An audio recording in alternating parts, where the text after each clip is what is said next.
మీ ఏం IT AI job అయితే join next it challenge. Job తెచ్చుకోండి, 5 లక్షలు తీసుకోండి.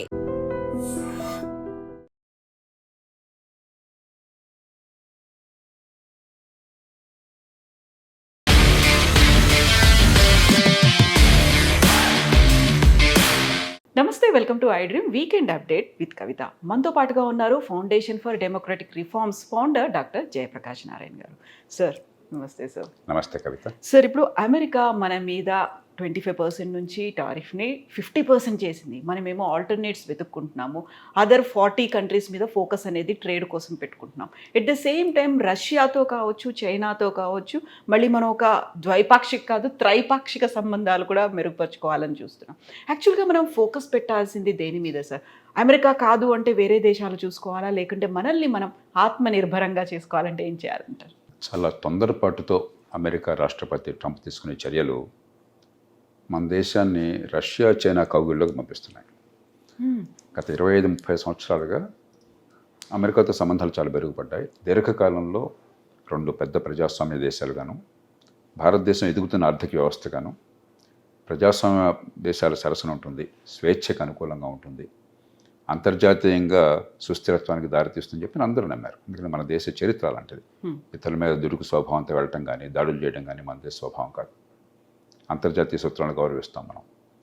అలాంటిది చాలా వ్యక్తిగతమైన కక్షలు, కార్పణ్యం అలాంటివి పెట్టుకుని డొనాల్డ్ ట్రంప్ చాలా తొందరపాటుతో నిర్ణయాలు తీసుకున్నారు.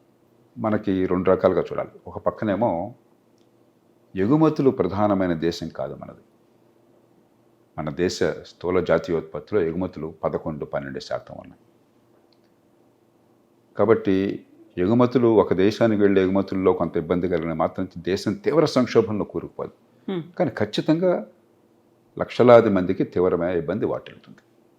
ఉదాహరణకి ఈ దుస్తుల తయారీ, రెక్కాడదగ్గంటే ఒక్కడని వాళ్ళు, తక్కువ నైపుణ్యం, తక్కువ ఆదాయం వచ్చేటువంటి వాళ్ళు, మరి లక్షల మంది కార్మికులు వీధిన పడతారు. ఎందుకంటే అమెరికాకి ఎక్కువ అమ్ముతున్నాం మనం.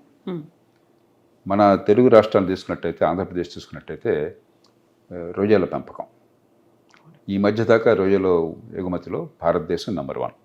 ఈ మధ్య ఈక్వెడార్ అని ఒక దేశం వచ్చింది, అయినా మనం అమ్ముకోగలుగుతున్నాం. ఎక్కువగా అమ్మేది అమెరికాకి.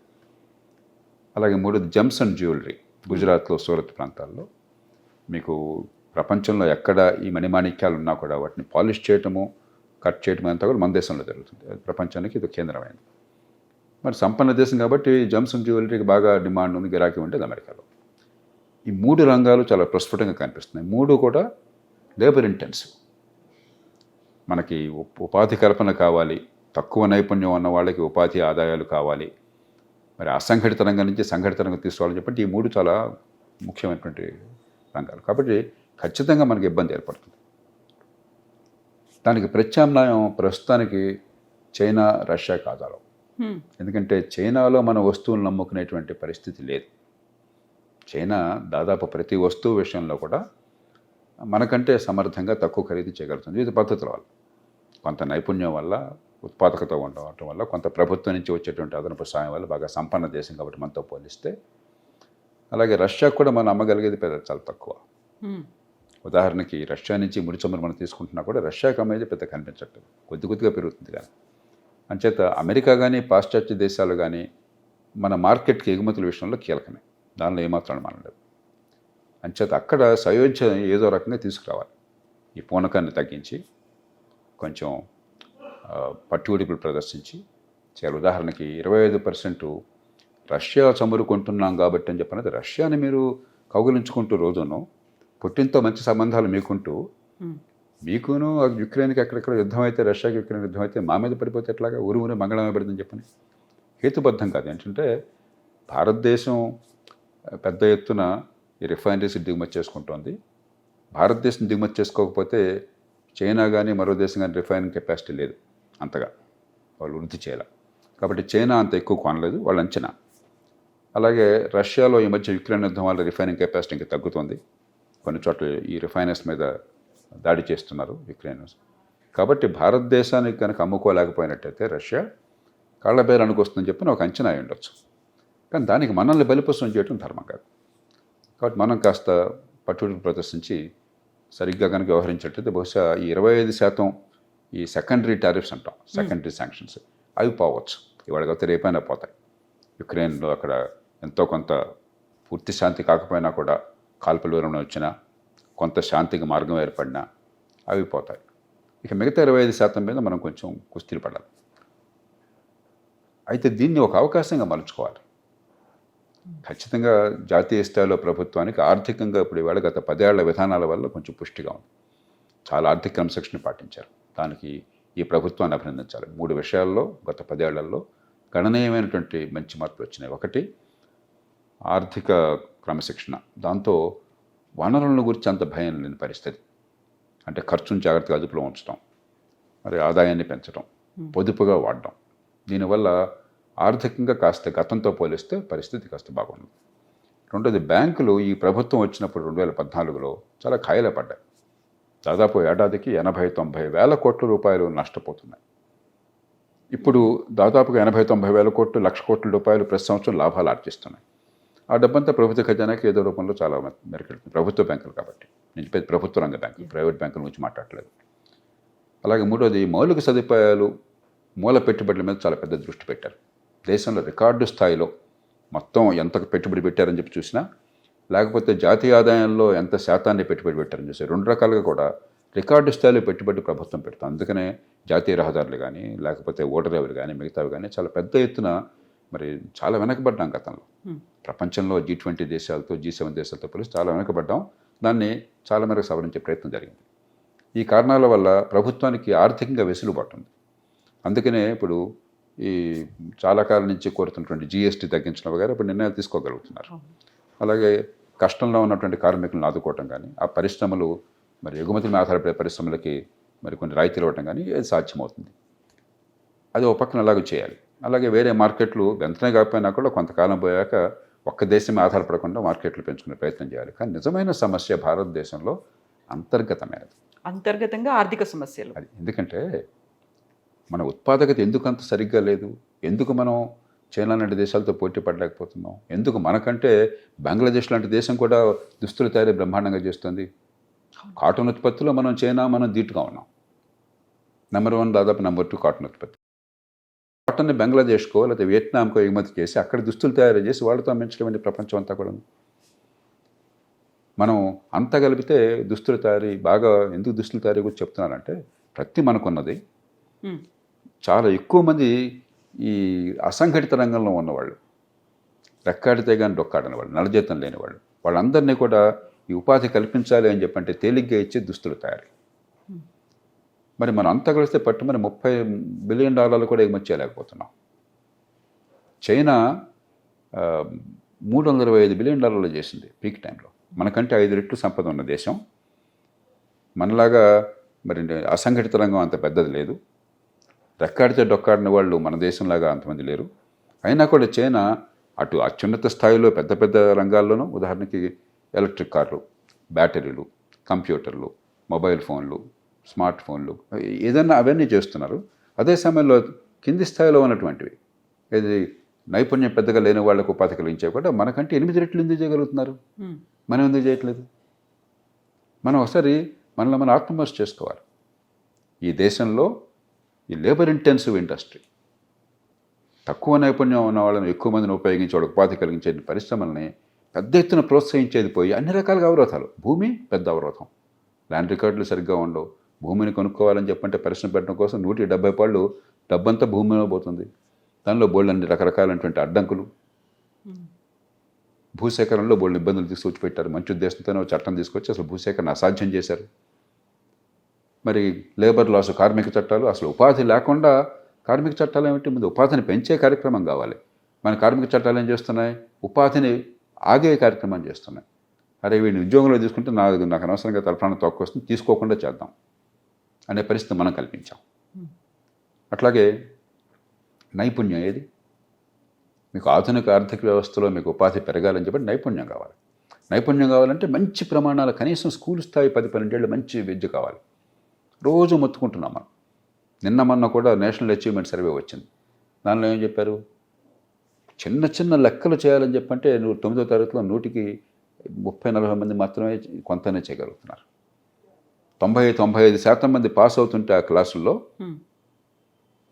అదే క్లాసులో ఉన్న పిల్లలు ఎంత మేరకు ఆ స్థాయికి తగ్గట్టుగా వాళ్ళ పరిజ్ఞానం ఉందని చూస్తే 15-20% మందికి ఉంటాం. ఇది పూర్తిగా స్వయంకృత అపరాధం.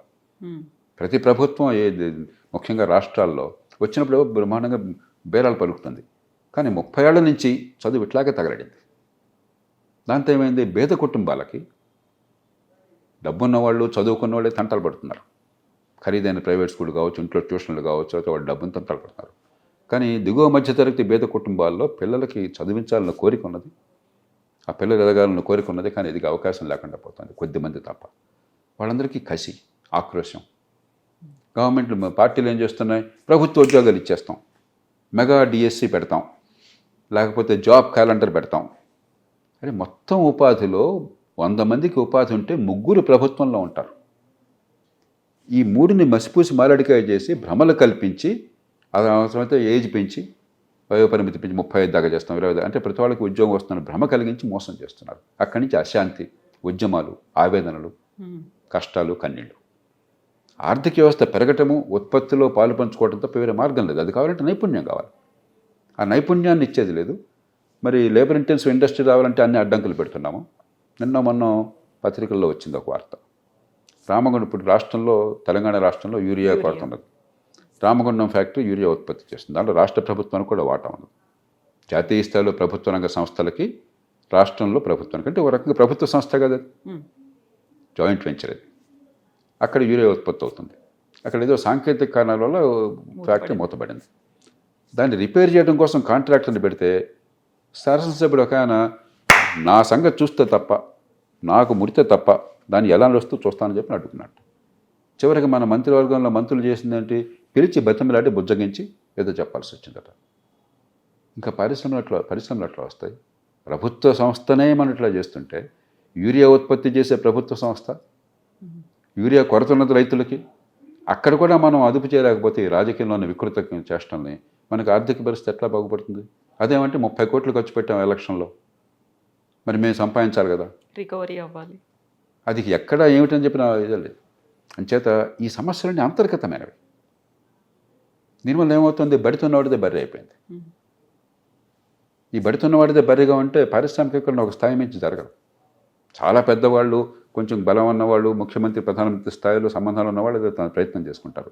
మిగతా వాళ్ళు చిన్న మధ్యతరగతి పరిశ్రమలు ఉండవు. ఉపాధి కలగాలంటే చిన్న మధ్యతరగతి పరిశ్రమలు. కాబట్టి భారతదేశంలో ఆర్థికాభివృద్ధికి అవరోధం ప్రధానంగా అంతర్గతమైనది. రాష్ట్రాలేమో ఉన్న డబ్బన్ని కర్పూరహార చేసేస్తున్నాయి. పెద్ద పెద్ద 1,00,000 కోట్ల ప్రాజెక్టు, 2 లక్షల కోట్ల ప్రాజెక్టులు, ప్రజలకు ఫలితం వస్తున్నారో లెక్కలేదు. హైదరాబాద్ నగరంలో మెట్రో ఎంత బ్రహ్మాండంగా చేస్తే 300 కోట్లు కనుక అదనంగా వాళ్ళకి లోను ఏదో ఇచ్చినట్టయితే, ఒక 10 ట్రైన్లు 30 కోచ్లు వచ్చినట్టయితే రద్దీ ఉండదు. హైదరాబాద్కి 1,000 కోట్ల రూపాయలతో డబ్బులు తోడుకొస్తున్నాం మనం. మంచినీళ్ళు 40-45% మూసీ నదిలో కలిసిపోతున్నాయి. దాని గురించి మనకు ధ్యాస లేదు. ఇవన్నీ చేయకుండా మనం పెద్ద పెద్ద మాటలు మాట్లాడుతాం, పెద్ద పెద్దది. కాబట్టి ఆర్థిక క్రమశిక్షణ, మంచి ప్రమాణాల విద్య, చిన్న పరిశ్రమలు, ముఖ్యంగా ఈ లేబర్ ఇంటెన్సివ్ పరిశ్రమలు పెంచడం కోసం మన లేబర్ రిఫార్మ్స్, ల్యాండ్ రిఫార్మ్స్, తర్వాత ఎక్కడికక్కడికి చిన్న పట్టణాలను పెంచడం, అందరూ హైదరాబాద్కి రావాలి, అందరూ బెంగళూరుకు పోవాలని చెప్పంటే నరకంలో పేస్తున్నారు. మీరు చూస్తున్నారు కదా, ఇప్పుడు ఇక్కడ రావాలన్నా కూడా ట్రాఫిక్ ఎట్లా ఉంది మీరు చూస్తున్నారు కదా, ఏ టైంలో చూసినా కూడా. ఇంకా ఎంతకాలం ఆర్థిక వ్యవస్థ నిలబడుతుంది, జనజీవనం ఎంత బాగుంటుంది? ఎక్కడైనా చిన్న పట్టణాలు పెంచి ఏర్పాటు చేస్తే, చిన్న చిన్న ఉద్యోగాలు అక్కడే వాళ్ళు సెటిల్ అయిపోయినట్టయితే ఆర్థికాభివృద్ధి విస్తరిస్తుంది. కోట్ల మంది గ్రామాల నుంచి ఆ చిన్న పట్టణాలకి ఊరి దగ్గరలోనే వచ్చి బాగుపడతారు. ఇవన్నీ మన చేతుల్లో ఉన్నాయి, అమెరికా చేతుల్లో, ట్రంప్ చేతుల్లో లేవు. ఇప్పుడు ఒక చైనా ఎందుకు ధీటుగా నిలబడుతుంది? వాళ్ళన్నీ సరైన పద్ధతులను పాటించారు గత 30-40 ఏళ్ళలో. కాబట్టి ఒకవేళ ఒడిదుడుకులు వచ్చినా కూడా దేశం సంక్షోభంలో ఉందన్న భయం లేదు వాళ్ళకి. అంతర్గతంగా బలం ఉన్నది, ఆర్థిక బలం ఉన్నది, సామాజిక బలం ఉన్నది, విద్య ఉన్నది, ఉత్పాదకత ఉన్నది. మనం అది చేయకుండా ఎన్ని మాట్లాడిన ప్రయోజనం లేదు. ఒక సంక్షోభాన్ని అవకాశంగా మలుచుకోవాలి. ఇది ఖచ్చితంగా పెద్ద సంక్షోభం కాదు, ఇండియా తట్టుకోగలదు, కానీ ఒక చిన్న సంక్షోభం, దాన్ని అవకాశంగా మలుచుకున్నారు. 1991 అదే చేశాం. పివి నరసింహారావు గారు, మన్మోహన్ సింగ్ ఏం చేశారు, ఏదో మొక్కుబడిగా తాత్కాలికంగా కాకుండా కొన్నైనా చిత్తశుద్ధితో చేశారు. లేకపోతే దేశం అధ్వానం పాలయ్యేది. ఆ సంక్షోభం నుంచి గట్టెక్కడమే కాదు, ఆర్థికంగా ఆనాటికి ఈనాటికి అసలు పోలిక లేదు. ఆనాడు మీకు కార్లు కావాలంటే అంబాసిడర్, ఫియట్ 2 కార్లు, అది కూడా మీరు ప్రీమియం చెల్లించాలి. నాకు బాగా గుర్తున్నది, నేను మొట్టమొదటి కారు కొన్నప్పుడు ప్రీమియం చెల్లించాల్సి వచ్చింది ఆ కారు కొనడానికి. ఆ కారు ప్రైసే కాకుండా వాడు మనకి రాయితీలు ఇచ్చి కొనండి అని చెప్పి అడిగే బదులు మనం బాబు నాకు కారు కావాలి, టైంకి అందదు కాబట్టి. ఫోన్ కావాలంటే నరకం, మనందరం చూసాం ఆ రోజుల్లో. ల్యాండ్లైన్ రావాలి అంటే ఎంత కష్టం. ఓన్ టెలిఫోన్ కింద డబ్బులు కట్టి కొన్నేళ్ళు వెయిట్ చేసి ప్రతిదానికి మధ్యలో వాడి తల కాస్త పంజారం చేసి లేకపోతే మనకు అందేది కాదు. ప్రతిదీ మనకు కొరతే. ఇవాళ అదేం లేదు. ఎందుకు సాధ్యమైంది? ఆర్థిక సంస్కరణల వల్ల. ఆ సంక్షోభాన్ని అవకాశంగా మలుచుకున్నాం. ఇవాళ కూడా ఈ మినీ సంక్షోభాన్ని అవకాశంగా మలుచుకుని ఈ మార్పులు తెస్తే అప్పుడు ఖచ్చితంగా దేశంలో ఆర్థిక ప్రగతి ఉంటుంది, ప్రపంచంలో ఒడిదుడుకులు తట్టుకునే శక్తి వస్తుంది. లేకపోతే ఎప్పుడు మరి దినదినగండం నూరేళ్ళ ఆయుష్లాగా ఉండకూడదు ఇంత పెద్ద దేశం. సో ఇప్పుడు వోకల్ ఫర్ లోకల్ అనే కాన్సెప్ట్ గతంలో వచ్చింది. ఆత్మనిర్భర్ భారత్ అనేది మన ప్రొడక్ట్స్ని మనమే వాడుకోవాలి, యూస్ చేయాలి అనేది ఇవన్నీ వచ్చిన తర్వాత అది నినాదం అవుతోంది. నిజంగా మీరు చెప్పినట్టుగా ఎగ్జిక్యూషన్లోకి రావాలి, ప్రతి ఒక్కరికి రీచ్ అవ్వాలి అంటే ఇంకా ఏం జరగాలంటారు? ఇప్పుడు ఆధునిక యుగంలో కవిత పూర్తిగా స్వావలంబన ఏ దేశానికి సాధ్యం కాదు. మనం సప్లై చైన్స్ అంటాం. ఈ సప్లై చైన్స్లో ఏది ఎక్కడ ఉత్పత్తి అవుతుందో మనం చెప్పను కూడా చెప్పలేం. అంతగా ఒక ఫోన్ అంటే లేకపోతే వాచ్ ఉంటే ఏదో ఒక చిన్న స్క్రూ ఎక్కడో అవుతుంది, మరో ఇంకో గ్లాస్ ఇంకో చోట అవుతుంది, ఈ మెటల్ స్టాప్ ఇంకో చోట అవుతుంది. ప్రపంచంలో అంతా ఇంటిగ్రేట్ అయిపోయినాయి. కానీ వీలున్నంత మేరకు ఖచ్చితంగా మన దేశం ఇతరులను ఆధారపడకుండా మన ఉత్పత్తిని పెంచే ప్రయత్నం చేయాలి. మనం అమ్ముకోవాలి కానీ వాళ్ళ కొనుక్కోవటం కాకూడదు. అప్పటి అడ్డు పట్టడం కాదు, అంటే మన ఉత్పాదకత పెరగాలి, మనం పోటీలో తట్టుకోగలగాలి. మన వస్తువుల మన్నిక కానీ ఖరీదు కానీ మిగతా వాళ్ళతో సమానంగా ఉండాలి, వాళ్ళకంటే ఇంకా బాగుండాలి. కొంతమేరకు ఆ పరిస్థితి వస్తుంది. గతంలో విదేశాల నుంచి వస్తే తప్ప మనకు అసలు ఏమి పనికొచ్చేవి కాదు. ఇప్పుడు అలా కాదు. మన కార్లు కానీ మిగతావి కానీ ఈ దేశంలో ఉత్పత్తి అవుతున్నాయి, మొబైల్ ఫోన్లు కూడా ఉత్పత్తి అవుతున్నాయి. కానీ ఇంకా చాలా రంగాల్లో మనం ఇతరుల మీద ఆధారపడి ఉన్నాం. రెండోది వోకల్ ఫర్ లోకల్లో నాకు అర్థమైంది ఏంటంటే, ఒకప్పుడు ఇప్పుడు కొంచెం తగ్గింది అనుకుంటున్నాను నేను, ఈ ఫ్యాన్సీఫుల్గా విదేశీ వస్తువు అంటే మోజు, లగ్జరీ బ్రాండ్స్, అది అవసరం ఉన్నా లేకపోయినా కూడా బ్రాండ్ కోసం కొనటం, మన డబ్బులు తగలేయటం, దాంతో ఏమవుతుంది, మన విదేశీ మార్గ ద్రవ్యం పోతుంది. ఆ దేశంలో ఉత్పత్తి చేసేవాడిని పోషిస్తున్నాం, మన దేశంలో ఉత్పత్తి చేసేవాడిని మనం నిర్లక్ష్యం చేస్తున్నాం. కాబట్టి మన అంతర్గతంగా మనకు ఉండాలి. అది ఉందని నేను నమ్ముతున్నాను. భారతదేశంలో ఇతర దేశాల వస్తువులు ఇక్కడికి వచ్చిన మాత్రం చేత ప్రజలను తిరిగి కొనరు. మన వినియోగదారులు చాలా ఆచితూచి వ్యవహరిస్తారు. దేశభక్తి అని కాకపోయినా కూడా ఇంత పెడుతున్నాం ఖర్చు, ఈ ఖర్చుకి లాభం ఉందా లేదా అని ఆలోచిస్తారు. అందుకనే చాలా ప్రపంచ బ్రాండ్లు భారతదేశంలో పెద్ద అమ్ముడు పోలా. పెద్ద పెద్ద మల్టీనేషనల్ కంపెనీస్ ఇండియాలో మీరు కోకోకోలా దగ్గర నుంచి అయితే పెద్ద లాభాలేమి ఈ దేశంలో ఆర్జించలా. ఏదో ఒక పెరుగుతున్న మార్కెట్ కాబట్టి పెద్ద జనాభా ఉంది కాబట్టి ఇక్కడ ఉండాలని చెప్పి ఉన్నారు తప్పితే పెద్ద లాభాలు వాళ్ళకని రాలా. ఎందుకంటే ఈ దేశంలో వినియోగదారులు కాస్త ఆచితూచి వ్యవహరిస్తారు. అంచేత నాకు ధైర్యం అన్నది. కాబట్టి మనం చూడాల్సినప్పుడు ఏంటంటే, ప్రజలకి మనం ధర్మోపన్యాసం ఇవ్వడం కాకుండా మన మన్నిక పోటీలో తట్టుకునేటువంటి శక్తి ఉండేట్టుగా మన ఉత్పాదకతను పెంచడం ఎట్లా, మన ప్రొడక్టివిటీ పెంచడం ఎట్లాగా, అక్కడ ప్రభుత్వం పాత్ర చాలా ఉన్నది. సార్ ఇప్పుడు అమెరికా కాదండి, లేకపోతే అంత టారిఫ్లు పెంచిన తర్వాత మనం ఇంకా 40 దేశాల వైపు మనం చూస్తున్నాము. అక్కడికి ఎగుమతి చేయాల్సిన వాటన్నిటిని 40 దేశాల్లో చూస్తున్నాము. అట్ ది సేమ్ టైం బ్రిక్స్లో మనం ఒక కీలకమైనటువంటి పాత్ర పోషించాము అనే దాంతో పాటుగా చిన్న చిన్న ఆఫ్రికన్ కంట్రీస్ కూడా మనం హెల్ప్ చేస్తున్నాము. అక్కడ స్వయం సమృద్ధి సాధించడానికి వాళ్ళతో కూడా బయలాటరల్ ఒప్పందాలు ఇవన్నీ అవుతున్నాయి అనుకున్నప్పుడు భారతదేశానికి ఆ దేశాలకి మధ్యలో ఒక విన్ విన్ సిచ్యువేషన్ అనేది ఉంటుంది అని మనం భావిస్తూ వస్తున్నప్పుడు మన దగ్గర ఉన్న వాటిని మీరు చెప్పినట్టుగా సెల్ఫ్ సఫిషియెంట్గా మనకి మనం వాడుకోవాలి అనుకున్నప్పుడు పక్క దేశాల గురించి లేకుంటే సుదూరంగా ఉన్నటువంటి చిన్న దేశాల గురించి ఆలోచించినట్టే ఇక్కడ ఏది లోపిస్తోందని మీరు అనుకుంటున్నారు సార్? ఇప్పుడు అమెరికా ప్రపంచంలో 25% ఆర్థిక సంపదకి కేంద్రం. ప్రపంచం మొత్తంలో ఉత్పత్తి దాదాపుగా $112 బిలియన్, $120 ట్రిలియన్ ఉంది. అమెరికా ఒక్కటే $31 ట్రిలియన్ దగ్గర ఉంది. తర్వాత అమెరికాలో కొనుగోలు శక్తి ఎక్కువ, ఎందుకంటే అక్కడ మనలాగా పొదుపరితనము దాచిపెట్టుకోవటం లేదు. మనకి ఇప్పుడు కూడా మన కుటుంబాల్లో దాదాపు 45-50% దాచిపెట్టుకుంటాం నెక్స్ట్ జనరేషన్ కోసం, భవిష్యత్తు కోసం, రేపటి కోసం. ఇది మన సంస్కృతి మంచిది. ఆ దేశంలో చేతులు డబ్బులు లేకపోయినా ఎడపడి అప్పులు చేసుకొనుకోవడం అలవాటు. క్రెడిట్ కార్డులు కానీ మరొకటి కానీ ఈఎంఐలు కానీ చాలా మనం కూడా ఇప్పుడు మంచి నేర్చుకుంటున్నాం, దానికి వెళ్ళిపోతున్నాం మనం. కానీ ఇంకా స్థాయికి రాదు. అంచేత అమెరికా కొన్న కొనుగోలు శక్తి మరి ఎవరికి లేదు.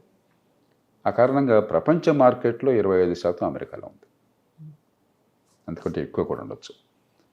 ఇప్పుడు అమెరికాకి ప్రత్యామ్నాయంగా వెంటనే వచ్చే శక్తి ఎవరికి లేదు. క్రమక్రమంగా ఎదుగుతున్నాం. గతంతో పోలిస్తే ఇప్పుడు ఈవేళ చైనా ఉంది, అమెరికాకు దాదాపు ధీటుగా ఒక బలమైనటువంటి శక్తిగా ఆవిర్భవించింది. కానీ చైనా పెద్ద కొనుగోలు చేయట్లా. కొంత కొనుగోలు చేస్తుంది పూర్వంతో పోలిస్తే, అమ్ముతుంది బాగా, ఇతర దేశాలకు అమ్ముతుంది, కానీ చైనా కొనుక్కోవట్లా. అమెరికా $31 ట్రిలియన్ అంటే మీరు చెప్పే బ్రిక్స్ దేశాలన్నీ కలిపితే $32 ట్రిలియన్ ఉన్నాయి. కానీ దానిలో అత్యధిక భాగం చైనా. చైనా ఒక్కటే $17-18 ట్రిలియన్ ఉంది. మనం ఒక $4 ట్రిలియన్ ఉన్నాము. మిగతావన్నీ కలిపితే ఇంకో $7 ట్రిలియన్, $5 ట్రిలియన్ అవుతాయి. కాబట్టి ఈ దేశాలకి ప్రస్తుతం కొనుగోలు శక్తి కాలేదు. ఎందుకంటే ఆదాయం ఒక స్థాయి దాటి పెరిగితేనే కొనుగోలు శక్తి పెరుగుతుంది. మరి అమెరికాతో పాటు మీరు ఇతర G7 దేశాలను, యూరోప్ దేశాలను కలిపితే 50% ప్రపంచంలో సంపద అంతా వాళ్ళ దగ్గర ఉంది, జనాభా లేకపోయినా కూడా. కాలక్రమేణా మారుతోంది, ఆసియాఖండం ప్రాధాన్యత పెరుగుతోంది ప్రపంచంలో. కానీ మనం అమెరికాకి ప్రత్యామ్నాయంగా ప్రపంచ ఆర్థిక వ్యవస్థ వెంటనే పెరిగింది, మార్కెట్లు పెరిగినాయి, అమెరికా లేకపోయినా మిగతా మార్కెట్లో మనం అమ్ముకోవచ్చు అన్నది ప్రస్తుతానికి అది జరిగే పని కాదు. కొంతకాలం పడుతుంది. బహుశా ఒక 20 ఏళ్ల తర్వాత, 25 ఏళ్ల తర్వాత క్రమక్రమంగా అమెరికా పాత్ర కొంచెం తగ్గుతుంది.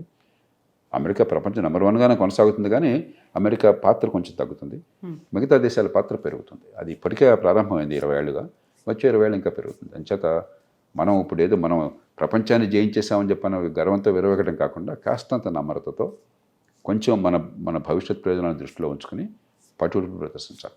ఇప్పుడు మనకి చిన్న ఆఫ్రికా కంట్రీస్తో కూడా ఒప్పందాలు కుదుర్చుకుంటున్నాం, లేకుంటే అక్కడ ఉన్నటువంటి రేర్ ఎర్త్ మెటల్స్ని ఎక్స్ట్రాక్ట్ చేయడానికి కూడా వాళ్ళకి కావాల్సినటువంటి సహాయ సహకారాలు అందిస్తూ ఉన్నాం.